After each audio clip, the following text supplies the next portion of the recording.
Good evening po, Ma'am Jinky.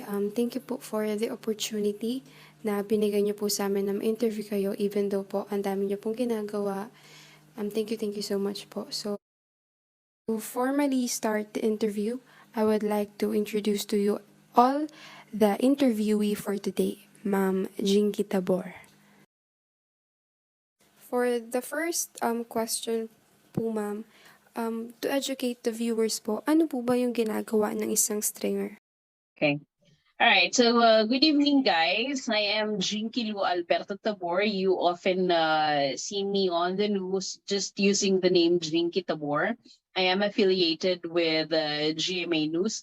And before, I was a correspondent ng Manila Bulletin and other newspapers.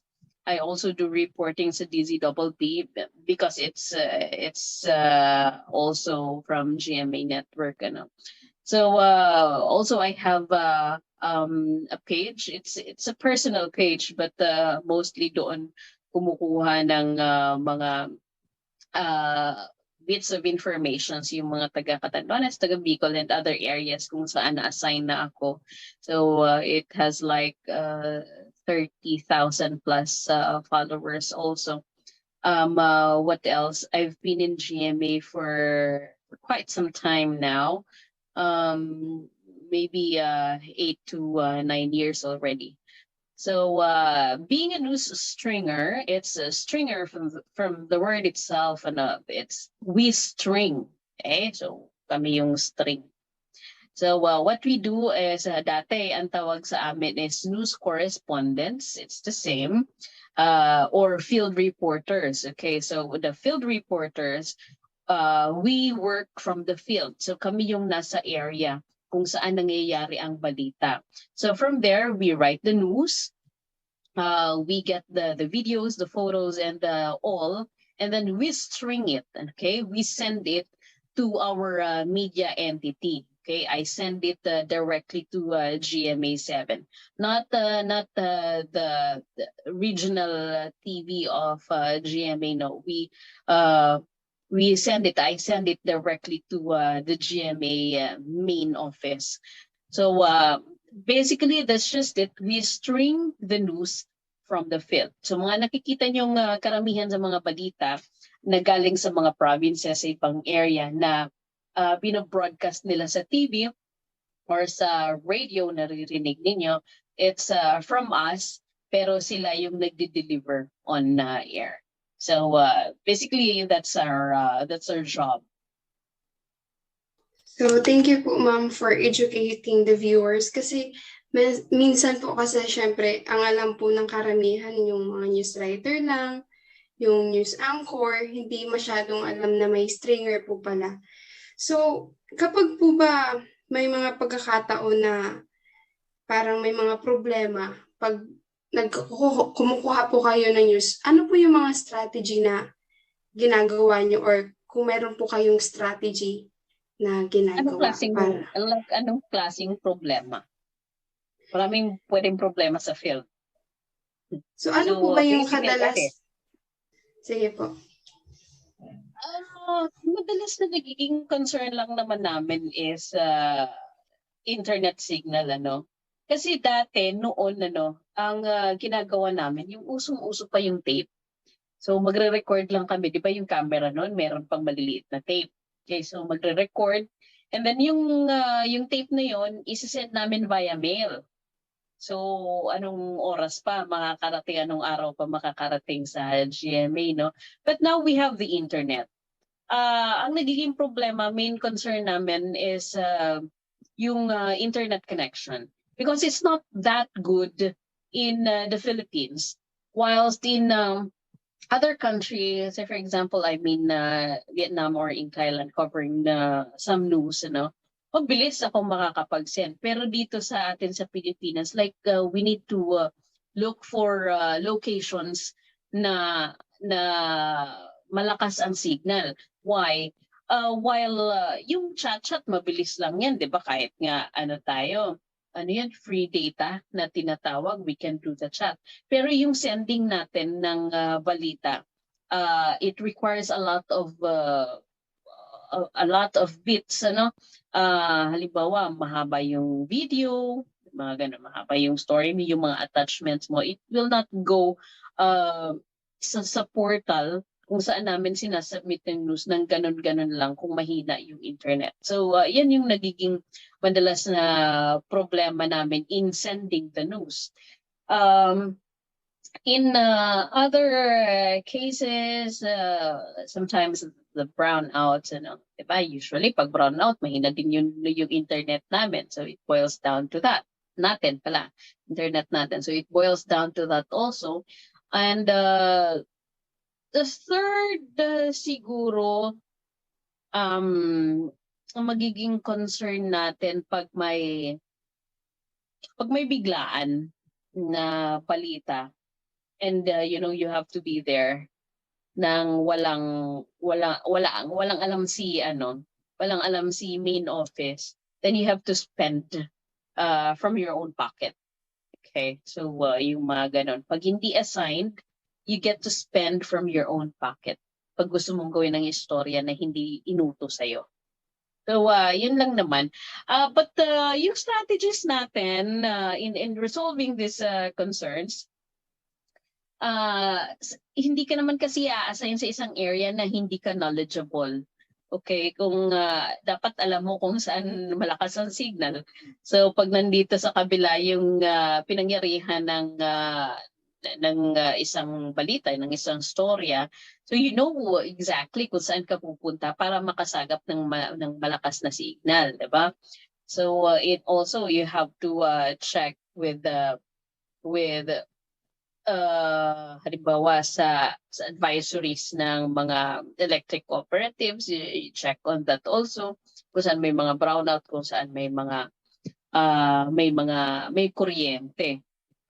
Also for you to spend your own money out of your pocket, given yon, talagang gagastos ka, but it's ganun naman kahit anong trabaho, 'di ba? Sa halimbawa, kahit sa opisina, you have to spend for your travel, like mamamasahe ka papunta sa office, kailangan bumili ng ballpen, sa'yo rin yun. So it's basically just like that. You really get to spend when you're working.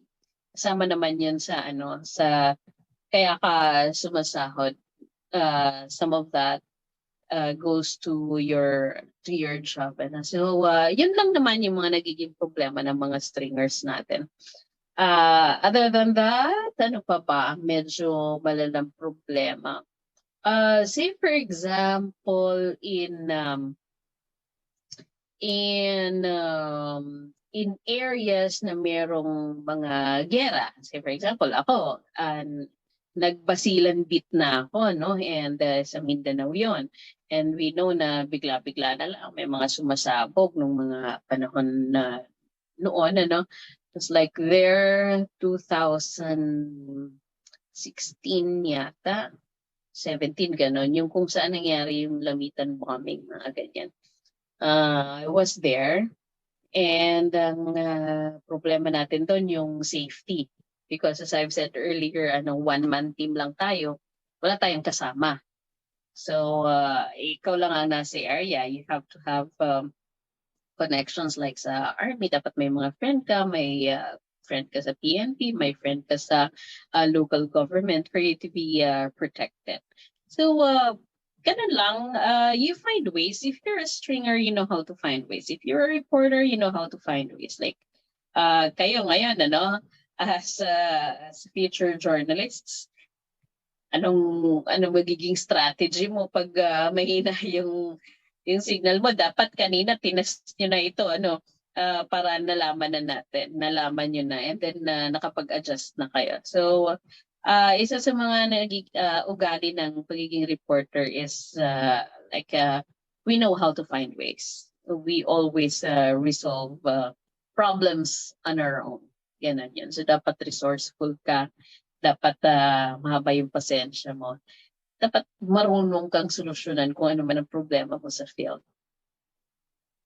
So maraming salamat po, Ma'am Don, sa information na binigay niyo. So alam talaga natin na mahirap yung trabaho nyo.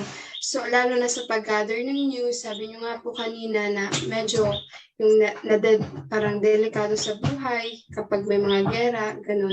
So, kapag po ma'am, kunwari na doon po kayo, ay ano po ba yung pwede nyong masabi ay parang ma-advise doon sa mga students kung ano po ba yung guide sa pag-gather ng data, yung effective data, yung mga kailangan na data para parang mabigay mo yung news na kailangan ng public. So basically, it's the W's and H. Okay, so alam niyo na yon. Who, what, when, where, how, ganon. It's a matter of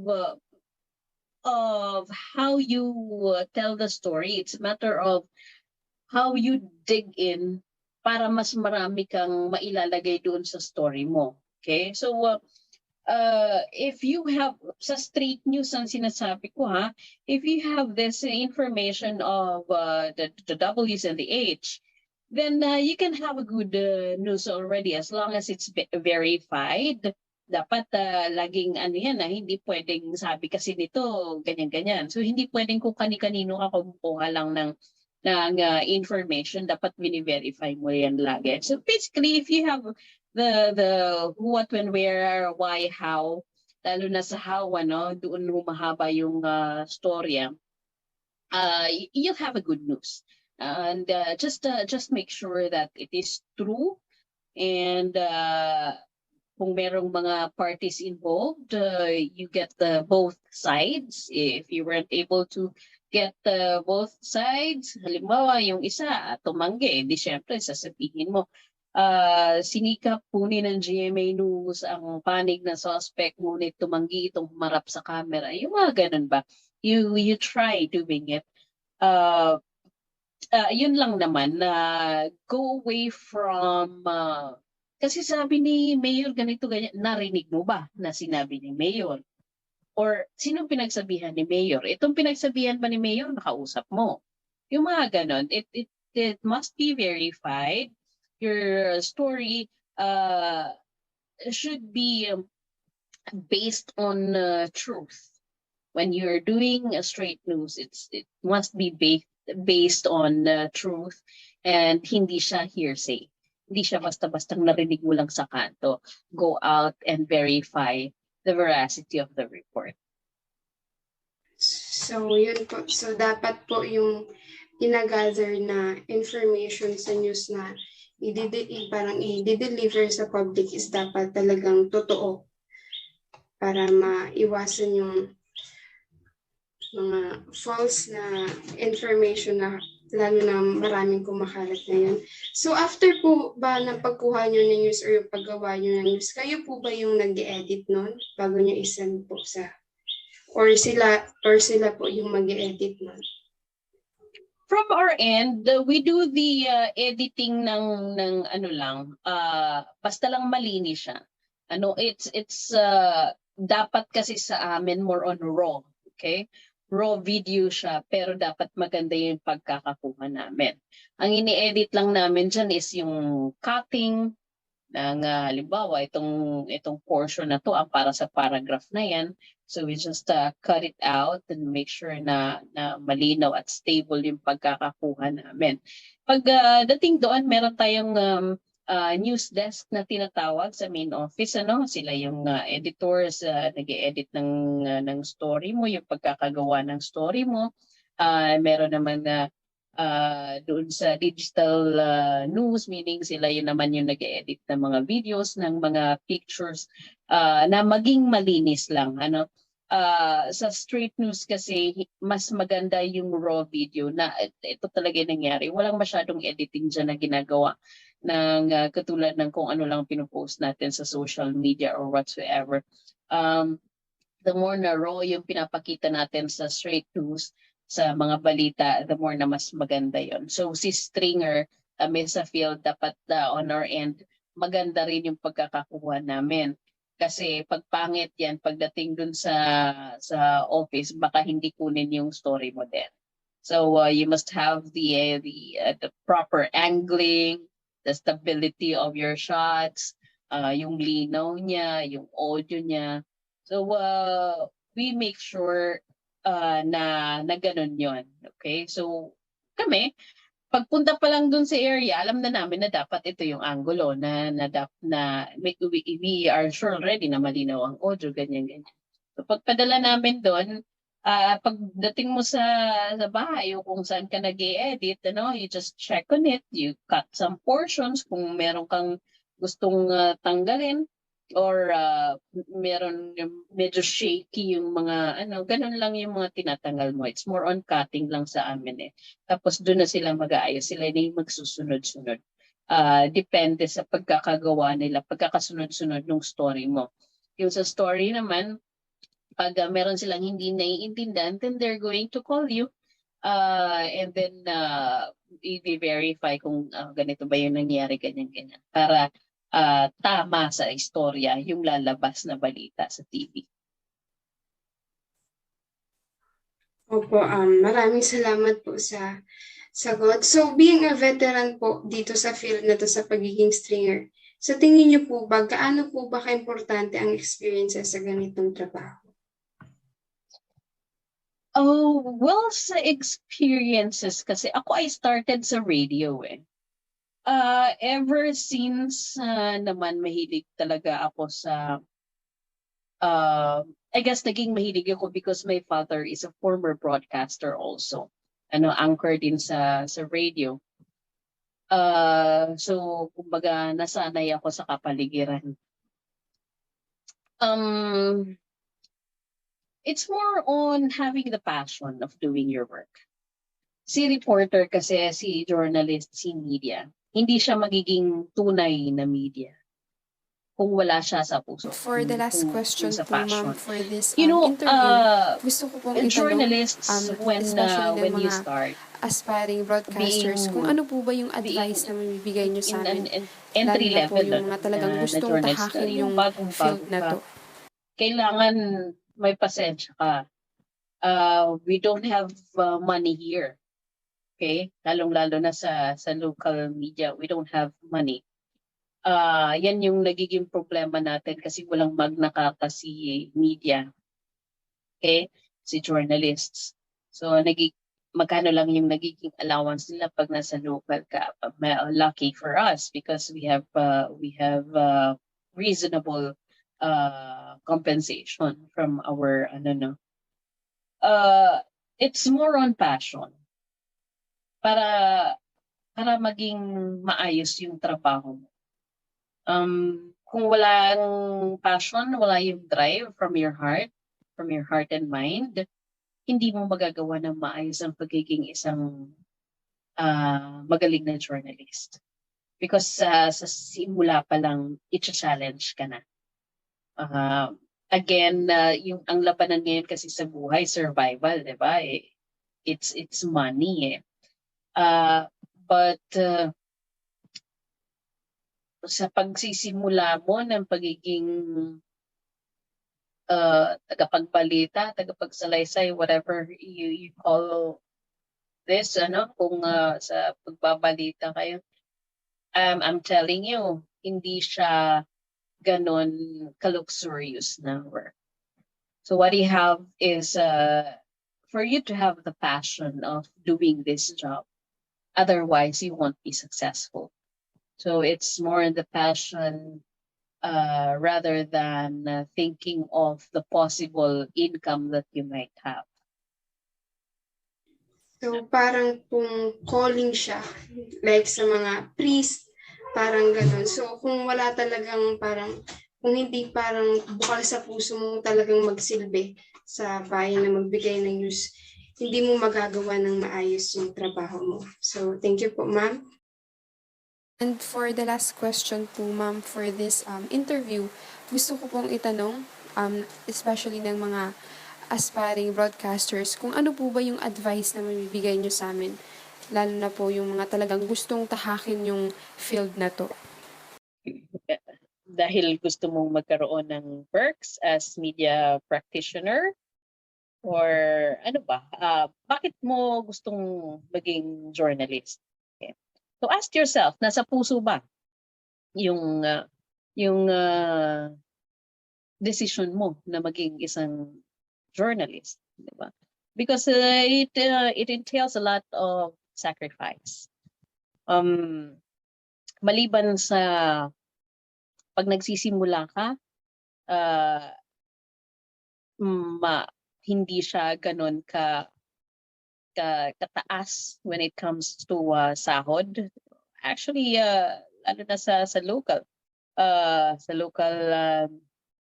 scenario, ano, kung nandito ka lang sa munisipyo, sa probinsya, walang at nakapasok ka lang sa local na media entity, wala kang sahod. All you have is your allowance, or minsan yung kailangan mo pang kumuha ng advertiser para meron kang portion of that. Okay? So, dyan ka magsisimula pag pumasok ka. Well, unless otherwise, you did well in your schooling, maganda yung grades mo, nakapasok ka sa magandang media entity. Okay? May bakante si GMA, may bakante si kung sino pang malalaking news company, then good for you. Pero bago yun, tanungin mo yung sarili mo. May passion ka ba? Nasa puso mo ba yung pagiging journalist? It entails a lot of sacrifice, as I've said from the very start. Hindi siya ganun ka-luxurious na career. Okay? Except pag na-establish mo na ang pangalan mo and you have the perks. So you see, Miss Jinky, ganito, ganyan, no? Libre na sa ganito, ganyan. But as much as we can, as a news reporter, hindi namin yan kinukuha. Okay? Para, you know, we have to play with us being on the neutral side. Kaya wala tayong, as much as possible, wala tayong kinukuhang mga perks. No? It requires a lot of time. It requires a lot of energy. Kasi you're going sa field, you have to do your stories, and most often than not, it's a 24/7 job. Meron kang storya, may nangyari sa kung saan, merong nag-feed sa'yo, then you have to go there. Diba? So, matrabaho siyang trabaho. So again, without the passion, without the drive from your heart and your mind of doing this job, mahihirapan ka. Okay? So, yun yung una nyong itanong sa inyong mga sarili. But, you know, being a journalist also have this certain something, I don't know how I call it, but in my job right now, like, nakokontrol ko yung, kumbaga, I control my own time. So whatever time I want to go out and get the news, I can send as much news as possible. Isa, dalawa, tatlo, akong bahala nun. I get to travel a lot, meet people, discover things. Okay, so pag gumagawa ka ng storya, ayan yung mga perks mo na personal mong mararanasan na kung hindi mo yan hiningi okay, napunta ka doon sa isang lugar na maganda or merong something interesting na maliban yun sa paggawa mo ng balita, no? So yun din yung maganda. You get to discover your what do you call this? World. Tama ba? World ba? You discover your surroundings a lot ng personal kasi nandun ka sa field eh. Mas gusto ko yung nasa field ako kaysa nandun ako sa station. Because I get to go to places and discover things, discover people. Ang advice ko lang sa inyo is you have to plus the passion, ha. Unang-una yung passion. Tatanungin niyo yung sarili niyo kung sigurado kayo sa pinapasok ninyong career. Pangalawa, learn how to make good stories. Okay, learn how to write good stories that will affect the general people. Okay? So, yung kumbaga, hindi lang puro tayo yung negative side of the world, although mas madalas siyang pinapalabas. Ano? We learn how to write news na of interest sa general public na makakapag-inspire sa kanila. You know, when you are delivering news, okay, when you are writing the news, you are responsible of whatever the reaction of your viewers will be. So yun, it entails responsibility hindi lang sa trabaho mo, it also entails responsibility doon sa makakakita ng balita mo. Okay, so yun lang. You have to make sure that your story is good. You have to make sure that your story kung straight news niyan are nothing but the truth. Okay, so help you God. Ganun lang naman. Enjoy every moment of you being a student. But I tell you, whatever you learn in the school about journalism is not exactly how it's gonna be on the real world. Okay. Theories, yes. How to write good stories, yes. How to you're going to get a gist of what the job or career you're entering after you graduate. Yes, you can get it from the school, but once you are there on the field, it's a different scenario. But at least you are equipped with what you have learned in the school. Okay. Did you know that a lot of media practitioners that are not graduate of mass communications or journalism or any other course related? But bakit sila naging matagumpay na tagapagbalita, matagumpay na naging media personality? It's because of the passion that they have in their heart. Mahal nila yung trabaho, mahal nila yung ginagawa nila. So lucky for you because you have if you already have that drive and gusto mo talaga itong kursong ito at career na ito talaga ang papasukin mo after you graduate, you're lucky because you have the formal schooling. Okay? So meron kayong pag-train mo ng paggawa ng magandang istorya, diba? Paano ka mag-i-interview, paano ka makakagawa ng magandang crime story or developmental story or whatever. You can learn it from the school.